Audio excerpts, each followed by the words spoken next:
This week, when memes attack, how Google is taking steps to secure Kubernetes, suggestions for last-minute holiday IT gifts, Twitter fixes a bug or two that exposed some data potentially, and how WordPress was targeted with clever SEO injection malware. Then Ed Sitar from Quickstart will join us for expert commentary on how to optimize your cybersecurity investment to maximize your ROI. All that and more on this episode of Hack Naked News. This is Security Weekly, for security professionals, by security professionals.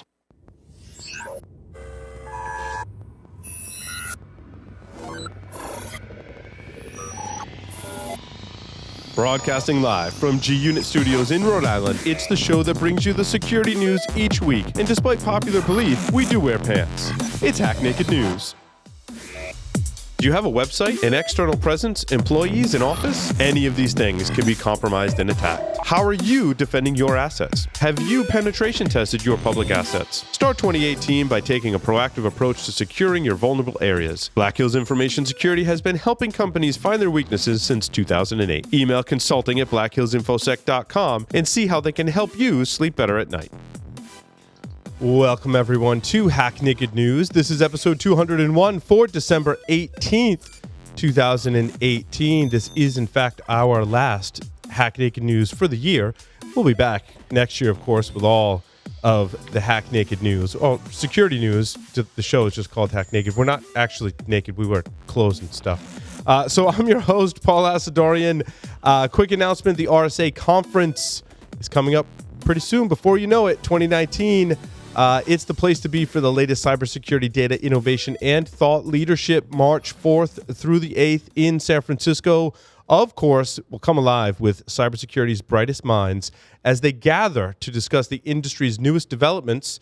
Go to rsaconference.com/securityweekly-US19. That's rsaconference.com/securityweekly-US19. You can go there and register. You can also use our discount code, which gets you $100 off. That's 5U9SWFD. If I get that right, maybe 5 Utah 9 Sierra Whiskey Foxtrot Delta. That gets you $100 off your conference pass. And now for the security news for this week. Google outlined steps it's taking to secure Kubernetes, especially after the recent security-related vulnerabilities that came out in Kubernetes. Among those questions that customers ask Google about its managed Kubernetes service, Google Kubernetes Engine are the ones about infrastructure security, with organizations curious how Kubernetes security features can be used to protect user identities. This is according to a spokesperson from Google, I believe is their VP of products for the Kubernetes line. Organizations were also curious about the software supply chain and whether or not a given container application image is safe to deploy. And my comments are, well, Google and others in this space are going to get more questions like this. Security teams are getting up to speed on DevOps technology and will still be driving security as a collaborative effort within the DevOps process. There's too many areas, in my opinion, of potential security weaknesses in today's modern software development and delivery processes, forcing us to continue to work together and even more closely on these security-related matters.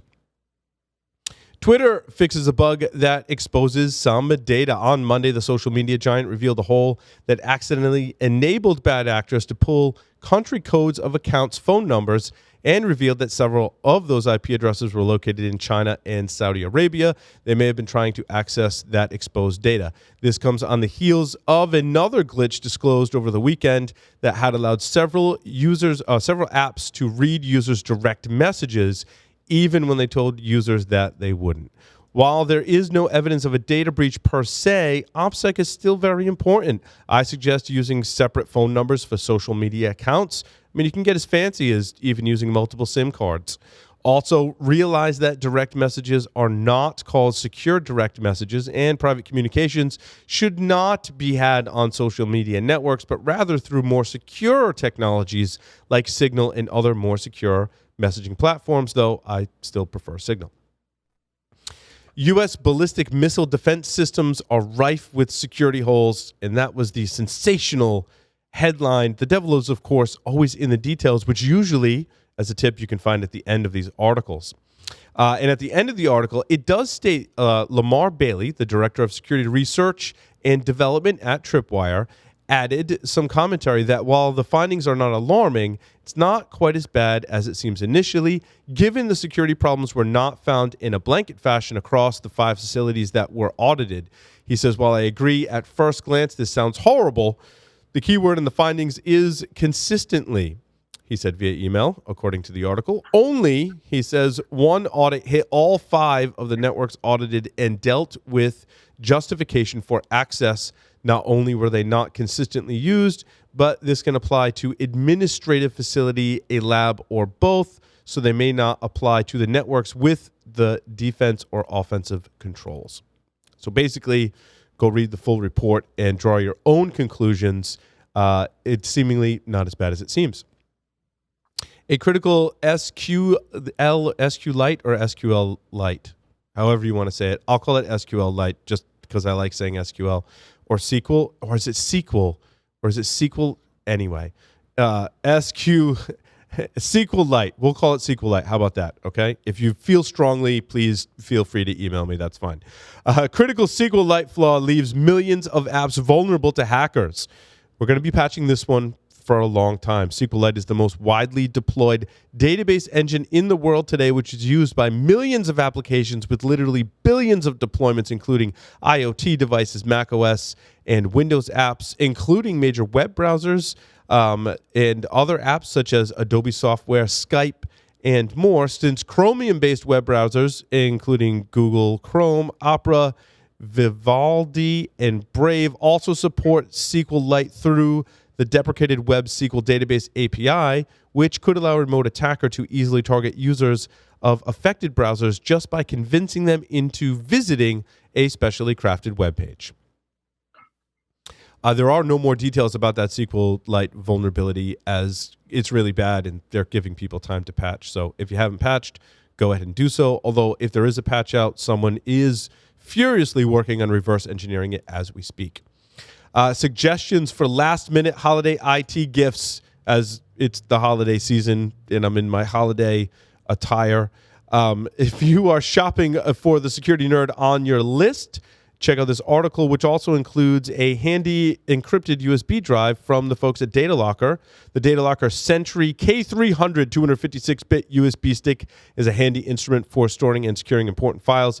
It can hold a lot from 8 to 256 gig. It's easy to use, according to the article. The Sentry K300, which I just think is a really cool name. The Sentry K300 is the only platform-independent keypad micro SSD to incorporate an OLED display to enable advanced security features. The display supports true alphanumeric password-based authentication and a full-featured onboard menu system. I also recommend, if you're shopping for security nerds, two-factor authentication tokens such as those from Fashion, Yubico, or Google. Malware is being controlled through commands hidden in memes posted on Twitter. And this is in the category of when memes attack. Okay, not the meme itself, but rather malware receiving commands from these images. I'm assuming the commands are embedded in metadata. However, I have not fully researched it. The article does state that Burbomthum malware checks that Twitter account is used by the attackers, downloads and scans meme files, then extracts the command they include. The Twitter account was used by miscreants created in 2017 and contained only 2 memes posted on October 25th and 26th. They need to up their meme game.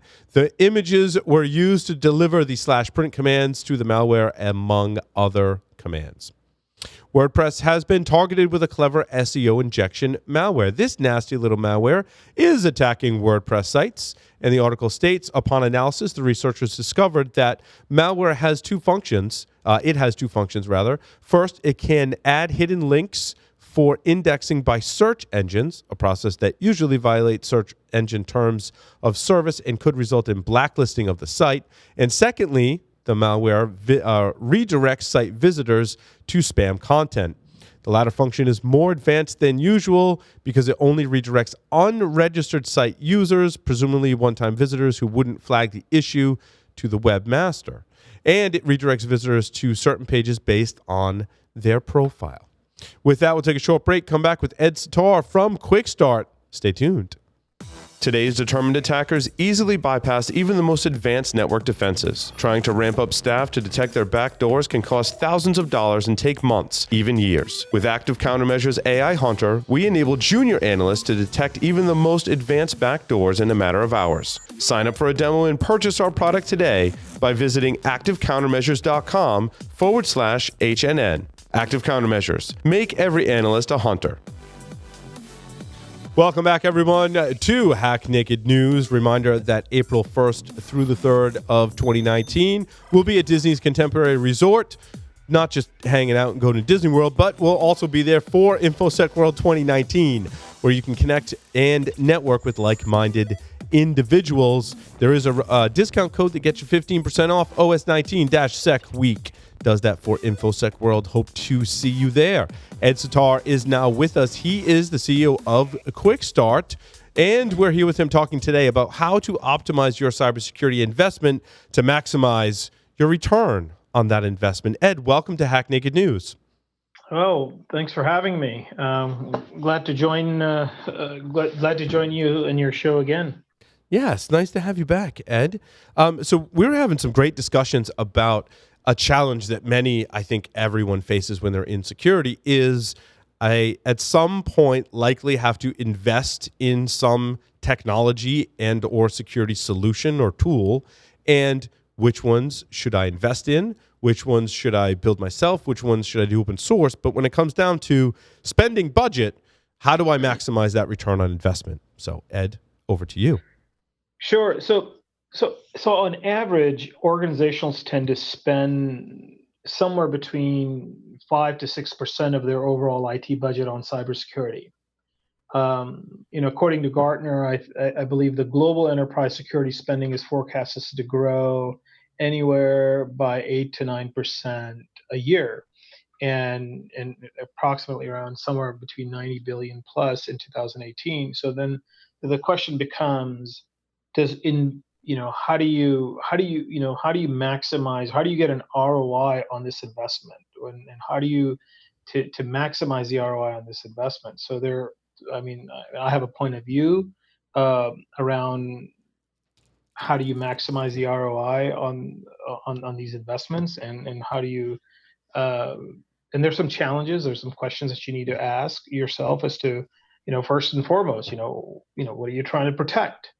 And why are you trying to protect it? And what are your current cyber security posture, right? What to invest on that'll help achieve your goals and objectives? And what are your goals and objectives? And another question that I would ask is, how are you going to measure the effectiveness of your cybersecurity strategy? So yeah, and I think that, Ed, what you're talking about is really aligning with the business, right? Like what is most important to the business, because that's what we're protecting, and what data do we have and who has access to it that is the most critical to the business. And that's really, you got to be able to answer those questions before you go buy anything, right? Absolutely. So answering some of these questions will help you determine which security expenses you absolutely require, and which ones you could go with, do without, and help you clarify what you want to focus on an ongoing basis. Yeah, absolutely. And I think it's important to define your processes and procedures that are supporting the business and the data that we just talked about as well. And then also your areas of expertise is something that I'll kind of throw into the mix as I gave a presentation earlier this year on, open source security software, and how do you make a decision as to like what you're going to go maybe pull off the shelf from an open source perspective, and then what you're going to go buy. I think that also depends on your expertise, but the foundation, as we said, are the business needs, the aligning with the business, and what kind of data you have and how critical is it.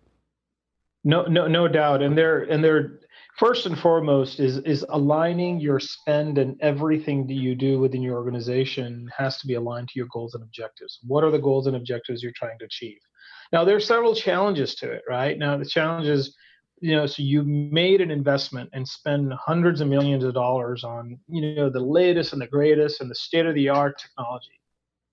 What it, but if your workforce is not ready to implement those solutions, then shockingly enough, there is most of the organizations fail in creating cybersecurity readiness of their workforce. So spending millions on security technology can certainly make executives feel safe. That's a question you Yeah. need to ask, Yeah. right? Would it make me feel safe as an executive if I spend millions of dollars on security technology?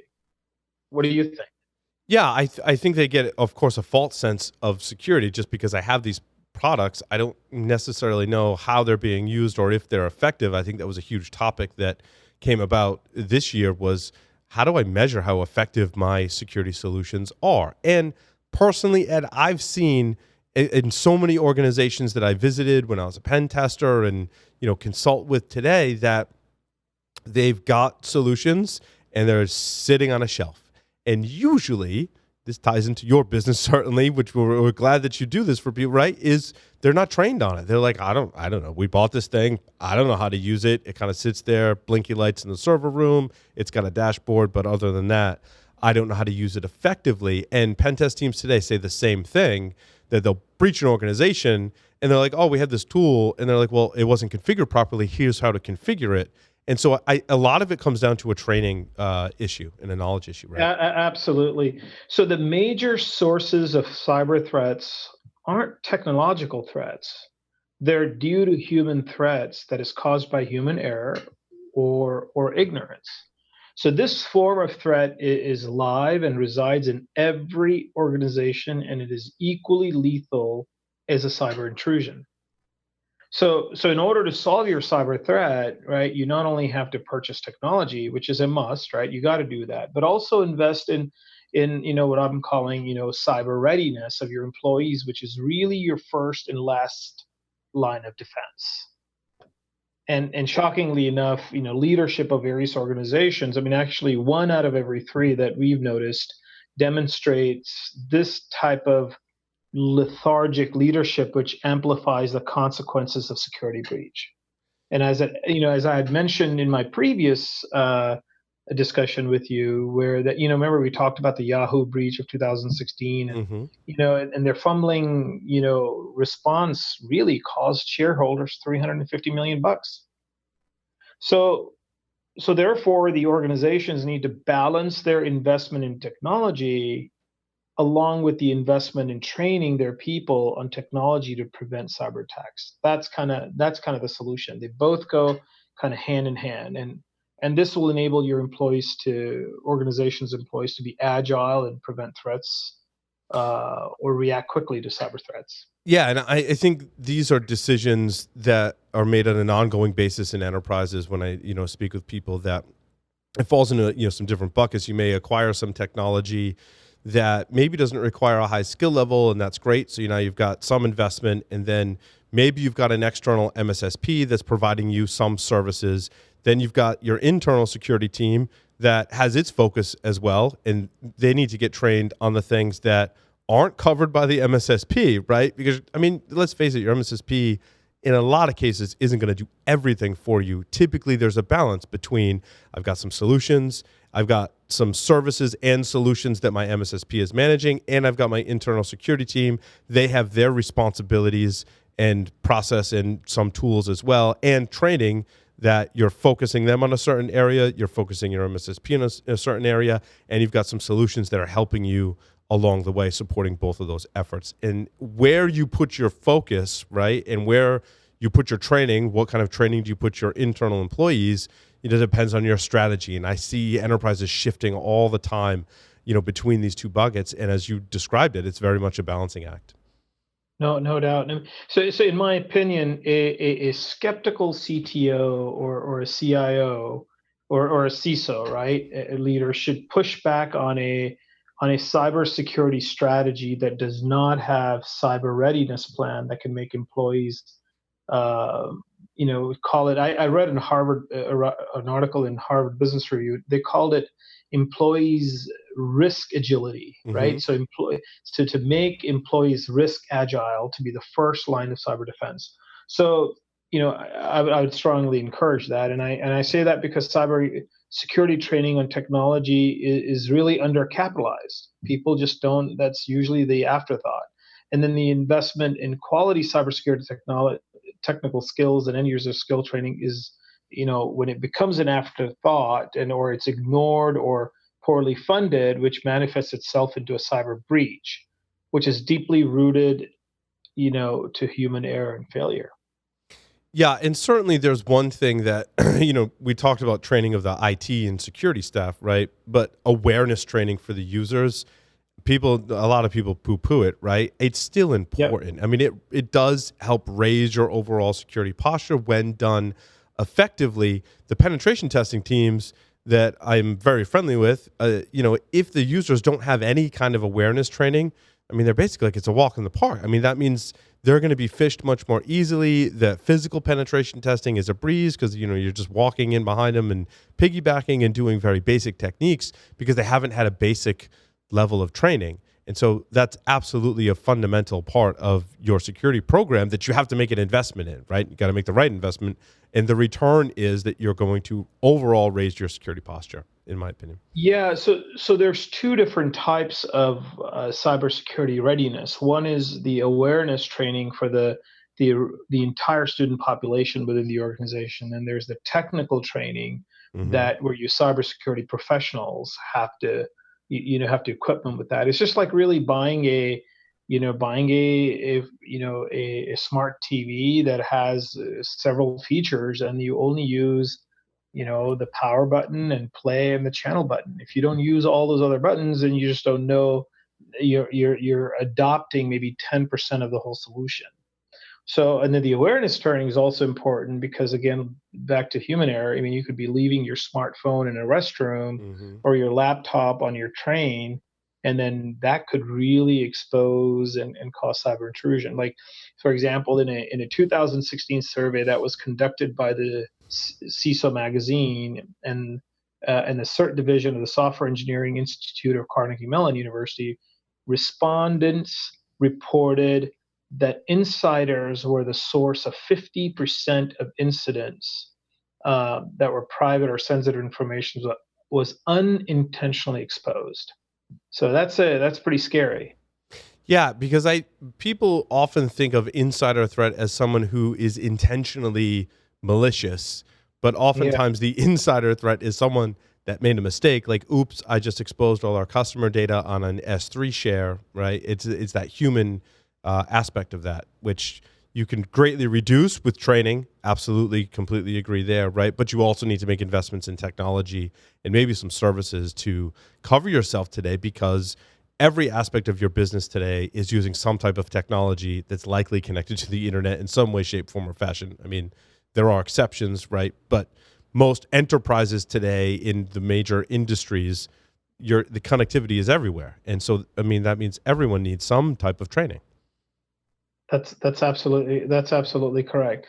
So, I mean, now I can give you several case studies. So the question becomes, how do you really implement a quality cybersecurity readiness training plan? So I mean, the first step would be, one of the things that we've noticed is the engagement level of people engaging in any type of training or content is going down. So what you have to do is personalize the learning experience, and then enable people to share their learning experience. So, and also kind of gamify it, right? Here's what I learned. The badging, things like that. Those are very helpful. Enable people to learn through multimodality. So people these days don't like to just prefer learning with an instructor in a room, or just give them a very rudimentary linear online self-paced learning module. Doesn't work. So people prefer learning through virtual instructor-led training. They prefer ILT. They prefer self-paced learning. They prefer learning collaboratively to their people, through their peers. People prefer learning through mentors. So creating and also there's a lot of self-directed learning. People love to learn on their own. Mm. Studies show that 49 to 50% of the people prefer to learn at the time of need. So you gotta make all these modalities and delivery available to them to adhere to different rules of learning and different and the learner behavior is changing. So how do you address that's one of the reasons why engagement is going down. So at the end of the day, you want to convert training into a learning experience. And once they learn, you want to make sure they implement it, right? Yep. So and then also provide analytics. So people could you could measure the effectiveness as to how effective was that. Yeah, and that allows not just the organization, but the individual to realize their achievements as well. And I think that one thing I've heard from so many different guests over the years, when I ask them, how do you get into this field of information security, they typically say along the lines of, you have to understand the underlying technology. You have to work at a help desk. You have to build computer systems. You have to build operating systems, write software, understand networking to a certain level, depending on what you're going into. But understanding those fundamentals helps you be better at whatever your role is in IT or software development. And that's something we hear from almost every single one of our guests when we ask them the question, how do you get in the field? So in doing that in a learning environment is very important. Huge fan of mentors, and being able to gauge your own training so that you can see your own achievements keeps you going. Yeah, the other thing is you also want to make sure that you the key that I just talked about is the engagement level is going down. Part of the reason the engagement level also goes down is sometimes people are advanced, some people are intermediate, some people are at a basic level. So if you expose them with content that is too advanced and they're at a basic level, you're gonna get people, you're gonna get disengagement levels, right? People are not going to be engaged. If you and vice versa. So, and if you overload them with content more than they really need to learn based on their competency, you're also going to get people that are disengaged. And also, but if you align the right level of the difficulty of content and align that with their goals just enough to help them meet their goals, you're going to get people that are fairly engaged. So that's where the personalization comes in. That whole personalization experience, and then hopefully, and hopefully the objective is if they're engaged, they're learning, then they'll implement. And that's where you need to start measuring the effectiveness, right? 2 out of 3 companies don't even fully measure whether their disaster recovery will work as planned. And Right. Let alone measure one, their training and awareness programs, right? yeah. And you've got a vast library. I was just checking it out earlier. At quickstart.com, you can go there, and the amount of training materials and certifications you're covering is outstanding. It's a wide array. We have over 1,000 types of courses, but our one of the focus that we have is around information security certification and technical training, as well as information security, cybersecurity awareness training. Then we also focus on DevOps. We also focus on data science because there's a lot of fusion of technologies between various areas. So you got to learn all those things. Yeah. And then we also have multimodality. So some of the things that I've been talking about is something that we've been implementing for years, and it's been extremely well received because people haven't been able to crack the code. So what we do to drive engagement levels is we've created like a workforce readiness platform. So what does workforce readiness means, right? The workforce readiness means right people with the right skill sets, understanding the right skill set gap at the right time, at the right cost, working on the right project, right? If you don't have people that are workforce ready, no matter how much investments you invest in technology and software and hardware, you're not going to solve your cybersecurity cybersecurity problem. That problem will still exist. So what we've done is the fusion of artificial intelligence and latest and the greatest educational technology and the human touch.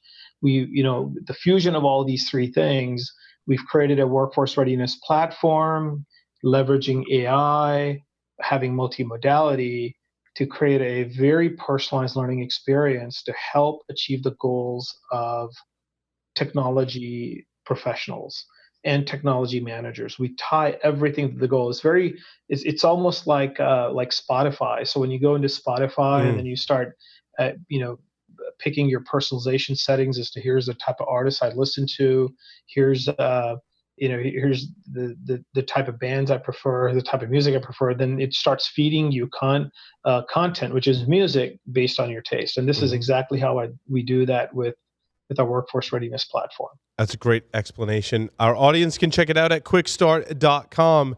Ed, thank you so much for appearing on Hack Naked News. We've got a coupon code Paul20, gets you 20% off. So, Ed, thank you so much. And with that, you're welcome. We're welcome. Hey, last comment. To be clear, technology is a critical piece of the cybersecurity puzzle, right? But just as with a car containing all the latest and the greatest safety technology, the best defense remains a well-trained driver, right? Absolutely. Awesome. Ed, thank you so much. Thank you. Thanks, everyone, for listening and watching. We'll see you next year. Thanks, everyone. Thanks for having me. Bye.